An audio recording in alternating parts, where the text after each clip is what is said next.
Buenos días chicos y chicas, vamos a continuar con nuestra clase de psicología. El tema de hoy es bases biológicas de la psicología. ¿Por qué bases biológicas de la psicología? Vamos a ver que en la conducta, que es lo que estudia la psicología, recuerda, también vamos a tomar en cuenta que no solamente proviene de lo externo. Por ejemplo, si tú de repente estás caminando y tal vez se te cayó tu cartuchera, te agachaste y al agacharte de repente tuviste un pequeño incidente y te resbalaste. Entonces los demás se ríen. ¿Cómo que podría pasar que te dé a ti de repente un poco de vergüenza y te pones rojo, colorado, ¿verdad? Y ese sentimiento de vergüenza no solamente se expresó en lo que tú sentías internamente, en tus emociones, sino que también tu cuerpo reaccionó y te ruborizaste. Eso también vamos a ver por qué se dan esas emociones y por qué el cuerpo también reacciona ante esas situaciones psicológicas que nosotros vamos a tener. Para ello es importante estudiar las bases biológicas de la conducta, de la psicología o del psiquismo humano. Y vamos a iniciar, por ejemplo, acá. ¿Dónde se dan todo eso? ¿Quién es el que ordena y organiza todos nuestros procesos psicológicos? El cerebro, ¿verdad? Por ejemplo, cuando tú piensas en una fórmula matemática, ¿dónde se está dando ese pensamiento? No se está dando en tu mano, en tus pies, se está dando en tu cabeza, específicamente en tu cerebro. El cerebro es la base de todos los procesos psicológicos que nosotros tenemos, inclusive de todo el funcionamiento del cuerpo humano. Acá les he presentado algunos ejemplos. Miren, en este caso, ese joven que está expresando una sonrisa, de repente está feliz, está alegre. Eso tú lo puedes observar mediante su conducta, la expresión gestual de su rostro. Pero esa alegría se da primero en su interior. Sí, vamos a ver que, por ejemplo, es una emoción y puede ser que dentro del cerebro, del encéfalo, se esté activando el sistema límbico para ver ese tema de la alegría, que esté liberándose hormonas para que él sienta, ¿sí?, esa felicidad. Otro, por ejemplo, al estudiar, miren, estás estudiando, estás leyendo, estás practicando fórmulas y todo eso se está almacenando también en nuestra memoria o estamos aprendiendo, es un proceso el aprendizaje. Y también se está dando, por ejemplo, nuestro lóbulo frontal, que es el lóbulo que procesa estas actividades psicológicas superiores. De repente tenemos acá, por ejemplo, una pareja. ¿Cómo está esta pareja? De repente están enamorados. Y como están enamorados también están produciendo hormonas, están segregando hormonas, así como las hormonas que van a hacer que, por ejemplo, cuando estén juntos, sientan que su corazón se acelera, sientan felicidad, sientan placer al estar cerca. Y eso es gracias a las reacciones bioquímicas. Y todo eso no se da en el corazón, por más que tú sientas que es el corazón quien se te acelera o que se te detiene cuando estás cerca de esa persona, sino es el cerebro quien está ordenando ello. Y por último, hemos puesto también una situación de repente de depresión, alguna situación dolorosa, frustrante, también tiene su base biológica dentro de nuestro sistema nervioso. Y todas estas situaciones a nivel psíquica, psicológica, que se expresan en nuestra conducta, tienen un soporte material que está dentro de nuestro sistema nervioso. Y ahí vamos a ver los diferentes componentes. Pero antes de eso vamos a trabajar una parte esencial, la mínima unidad básica de todos esos procesos, que es nuestra neurona. ¿Por qué la neurona? Porque la neurona, como es la unidad básica del sistema nervioso, es aquella que porta la información y que porta el impulso nervioso. Es gracias a ella que mediante la comunicación entre ellas se articulan todas los diferentes procesos que vamos a evidenciar o tener en diferentes circunstancias. Vamos a ver las partes de la neurona. La primera son las dendritas.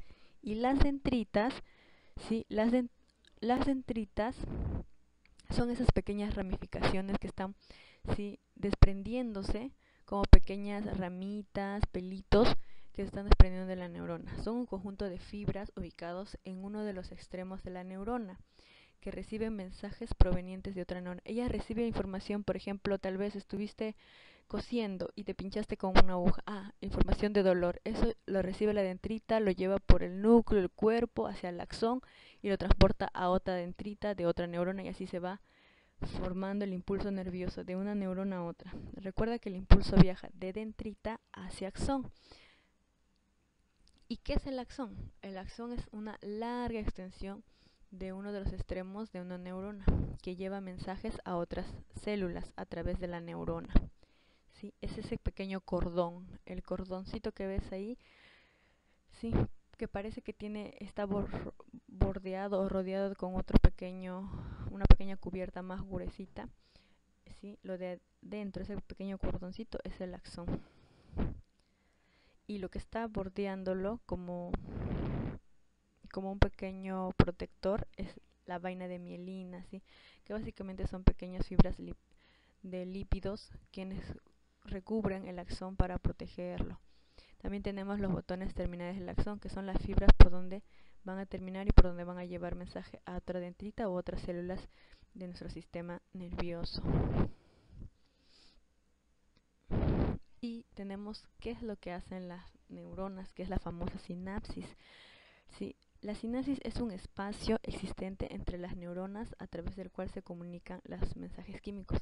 Recuerden que entre neurona y neurona hay un pequeño espacio, y ese espacio sí se da entre los botones terminales del axón y las fibras de las dendritas.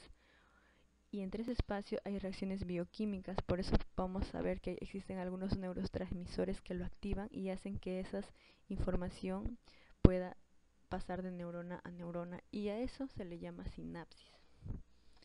Tenemos aquí un mapa conceptual de lo que es nuestro sistema nervioso. El sistema nervioso es fundamental estudiarlo en psicología porque es la base de todos los procesos psíquicos. Vamos a ver que todo proceso psíquico tiene un soporte material, un lugar donde radican, y este es el sistema nervioso. Así como, por ejemplo, tú cuando comes, ingieres de repente algún platillo, ¿dónde se está dando esa digestión? Obviamente, ¿verdad? En el sistema digestivo, valga la redundancia. Y así cada proceso o acción que tú realizas tiene un soporte dentro del organismo. Igual los procesos psíquicos. Y aquí tenemos el sistema nervioso, que está dividido de dos formas. La primera parte, que es el sistema nervioso central, y el sistema nervioso periférico. ¿Por qué sistema nervioso central? Porque tiene el principal órgano, ¿sí? Los órganos principales que están dentro de nuestra cabeza, protegidos por la cavidad craneana. En este caso vamos a ver que se compone de dos grandes, que es el encéfalo y la médula espinal, que están dentro del centro de lo que es nuestro organismo. La cabeza y la médula espinal, que recorre toda nuestra espalda, que es protegida también por lo que es la columna vertebral.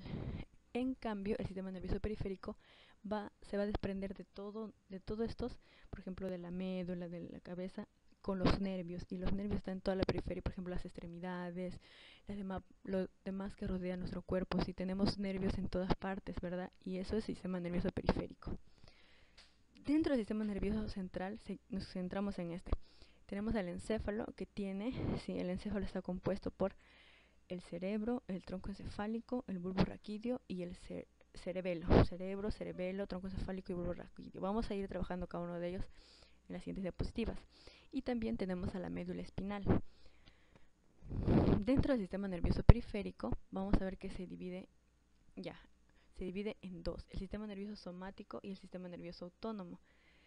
Dentro del sistema nervioso autónomo tenemos una división, que es el sistema simpático y el parasimpático, que también lo vamos a trabajar. Pero miren, aquí vamos a seguir en las diapositivas. Por ejemplo, acá tenemos el sistema nervioso central. Dentro del sistema nervioso central, vamos a ver el encéfalo, que contiene al cerebro, cerebelo y bulbo raquídeo, y a la médula espinal. ¿Qué es el encéfalo? Recuerda que el encéfalo está protegido por la cavidad craneana. El encéfalo es esa gran masa que tenemos dentro de nuestra cavidad craneana, que principalmente está compuesto por el cerebro, y el cerebro es el responsable de las funciones superiores como el intelecto y el lenguaje, y así como los demás, como la creatividad, la imaginación, el pensamiento, la inteligencia, que lo vamos a ir viendo la próxima clase de manera más extensa, solo el cerebro. En cambio, el cerebelo, que es denominado como el pequeño cerebro, que está debajo de la parte posterior del cerebro, esta participa en el control del equilibrio y la postura del cuerpo, Se le llama árbol de vida. Recuerda que este pequeño cerebro es aquel que nos va a mantener firmes. Por ejemplo, cuando tú estás sentado ahora viendo tu computadora, tu laptop, ¿sí? Al sentarte tú no te vas hacia un costado como un bebé. Por ejemplo, los bebés no pueden sentarse todavía porque no han desarrollado el sistema óseo, muscular, ni el cerebelo y todo ello. Porque el cerebelo es base para eso. Para cuando tú caminas no te vas hacia los costados. ¿Qué pasa, por ejemplo, cuando una persona ingiere demasiadas bebidas alcohólicas? Llega a un extremo en que cuando tú lo ves caminar, camina medio extraño, ¿cierto? Camina hacia los lados, se tambalea. ¿Por qué? Porque esa sustancia alcohólica está inhibiendo o está impidiendo el funcionamiento del cerebelo. No puede manejar bien ni conducir bien la postura de la persona. Tenemos el bulbo raquídeo. En el bulbo raquídeo participa en el control involuntario de funciones vitales. Es el centro, por ejemplo, del estornudo, la tos y el vómito. Ahora que estamos un poquito mal, todos se están enfermando con esta terrible pandemia sobre el coronavirus. Vamos a ver, por ejemplo, que uno de los síntomas es el estornudo, la tos, y que mediante eso también nos podemos contagiar. Y aquí está el bulbo raquídeo. Él participa en el control, porque a veces tú no decides cuándo quieres estornudar. Tú dices, no, y ahorita voy a estornudar, y te pones a estornudar. No, es algo que se va sintiendo como que un pequeño malestar en la nariz y ¡pum! Sí, de repente estornudas. Eso es involuntario, tú no lo controlas. Y ahí está participando el bulbo raquídeo. De repente te subiste a un carro y no te alimentaste bien o no dormiste bien y te comienzas a sentir mareado, cansado y te comienzan a dar náuseas, vómito. Y ahí también está el bulbo raquídeo. Recuerda que es algo que tú no lo te cuesta, si no vas a poder controlar. Y tenemos la médula espinal, llamada cordón sensitivo, ¿sí? La médula espinal, que está debajo del cerebro, el cerebelo, el bulbo raquídeo, tenemos a la médula espinal, ¿sí? Es como un pequeño filamento extenso que está recorriendo nuestra espalda, y este es el centro de los actos reflejos. Comunica el cuerpo con el encéfalo, ¿sí? Presenta 31 pares de nervios, ¿sí? Por eso es conocido como el cordón sensitivo. Es altamente sensitivo. Aquí tenemos también el control de los movimientos que realiza nuestro cuerpo. Por ejemplo, cuando caminamos, corremos, bailamos y todo ello. Y los actos reflejos. Tal vez, de repente a veces, tú has observado tal vez esos programas en donde les golpean la rodillita. Están sentados y el doctor le golpea en la rodilla, ¿verdad? Ahí tenemos un nervio que hace que nuestro pie se levante. Eso también es parte del médula espinal, controla todo ello. Recuerda que un accidente, un daño en la médula espinal puede provocar una parálisis parcial o total. Puede quedar la persona paralítica o cuadripleja de acuerdo al caso, ¿sí? Por eso, estos componentes del sistema nervioso son fundamentales para la vida humana. Cualquier daño o lesión en alguno de estos puede provocar una secuela o consecuencia para el resto de tu vida que llevaría a que no sea en condiciones típicas normales, como se diría. Continuamos. Parte del sistema nervioso central y sus funciones. Vamos a ver otras partes. Si ya habíamos visto acá, por ejemplo, la médula, ya hemos visto el cerebelo. Ahora vamos a ver, por ejemplo, el tronco encefálico. El tronco encefálico controla funciones vitales como el latido cardíaco, la respiración. Sí, que eso, recuerda, tampoco es voluntario. Tú no vas a decidir cuándo quieres que tu corazón lata o no, o que tus pulmones sí se muevan a la respiración. Eso es involuntario. El ritmo del sueño y la vigilia, sí, también está controlado por el tronco encefálico. Y también algunos nervios del sentido, los movimientos de la cabeza, del cuello. Tenemos el hipocampo y el sistema límbico, que son sede principal de la memoria y el aprendizaje, ¿sí? Sí, y también forma parte del sistema límbico, el hipocampo. Vamos a ver que el sistema límbico es el centro rector de las emociones. Aquí se encuentran las emociones como el miedo, la ira, la cólera, ¿sí? La alegría. También, por ejemplo, a nivel del placer sexual, todo eso está en el sistema límbico, ¿sí? También tenemos ahí al hipotálamo, que trabaja de la mano con el sistema límbico en cuanto a algunas emociones primarias y también al aspecto sexual, porque ahí controla también lo que es parte de las hormonas sexuales, ¿sí? Control de la supervivencia, ingesta, el comer y también la temperatura, Sí, nos mantiene listos para la defensa. Estamos en situación de alerta gracias al hipotálamo. El tálamo y los núcleos grises son estación intermedia entre la corteza y el tronco cerebral, control del movimiento y del tono. Recuerda que el tálamo es aquel que va a canalizar la información que llega al cerebro. Por ejemplo, si llega información sensitiva, vas a saber a qué área del cerebro enviarla. Si llega información de algún proceso superior, como la imaginación o la creatividad, lo enviará al lóbulo frontal. Si llega información de repente visual, al lóbulo occipital. O sea, es como una pequeña recepcionista o secretaria que va a canalizar y va a volver a dirigir esa información a alguna parte del cerebro del encéfalo correspondiente. Sí, y la corteza cerebral cubre la superficie del cerebro, rige las funciones superiores de las que somos conscientes, como la percepción sensorial, nuestros sentidos, visión, tacto, gusto, olfato, movimiento voluntario, lenguaje, emociones y pensamiento. Todos estos son parte del sistema nervioso, y también vamos a ir trabajando la corteza cerebral y la subcorteza en la clase del cerebro humano.